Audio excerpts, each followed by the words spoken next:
সুর করে বয়ান করার প্রভাব।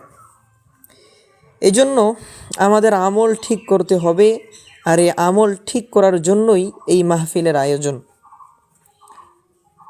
আমার আগে এক বক্তা বলে গেছেন, আমরা সুর খোঁজ করি, রং ঢং খোঁজ করি, অথচ বয়ানের বেলায় এগুলো ঠিক না।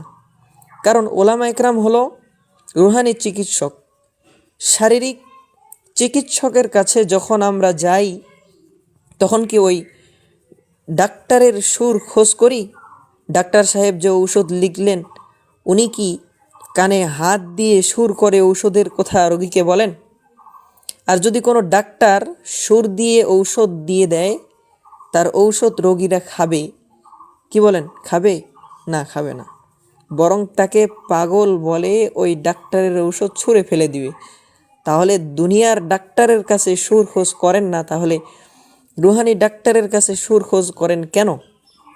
মিশকাত শরীফের হাদিস দ্বারা বোঝা যায়, নবী করিম সাল্লাল্লাহু আলাইহি ওয়াসাল্লামের খুতবাহ বয়ান সম্পর্কে বলা হয়েছে, জুমার খুতবার বয়ানে আছে, নবী করিম সাল্লাল্লাহু আলাইহি ওয়াসাল্লাম যখন বয়ান করতেন, আওয়াজ উঁচু হয়ে যেত, মেজাজ শক্ত হয়ে যেত, চোখ লাল হয়ে যেত। এমন মনে হতো তিনি জাতিকে শত্রুর আক্রমণ থেকে ভীত সন্ত্রস্ত করছেন। কেমন যেন এলাকায় শত্রু আসছে, তোমরা প্রস্তুতি নিয়ে ফেলো, এমনটা বোঝাতেন। এমনটা বোঝাতে গিয়ে আপনি কি সুর তুলবেন? পাগলের মতো সুর করবেন? ভাই, কে কোথায় আছেন? তাড়াতাড়ি আসেন, আগুন লেগে গেছে। এই কথা কি খুব গুরুত্ব দিয়ে সিরিয়াসলি বলবেন, নাকি কানে হাত দিয়ে দোয়েল কণ্ঠে বলবেন? সুর করে বয়ান করা পাগলামি ছাড়া আর কিছুই নয়।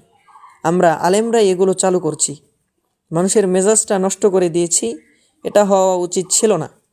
একদম সিম্পল বা সাধারণ কথা বলবেন, কারণ ওইভাবে বললে জরুরি মাসাইল ঠিকমতো বোঝা যায় না। কতগুলি জরুরি কথা বলা হবে যা সুরের কারণে ভালোভাবে বোঝা যাবেই না, কারণ মানুষের খেয়াল থাকবে সুর আর ঢঙের উপর। বয়ান কি বিষয় নিয়ে বলছেন, কিসের উপর গুরুত্ব দিচ্ছেন, সেটা বোঝাই যাবে না। মাসালাগুলো ঠিকমতো শিখতে পারবে না, পুরো মাহফিলটাই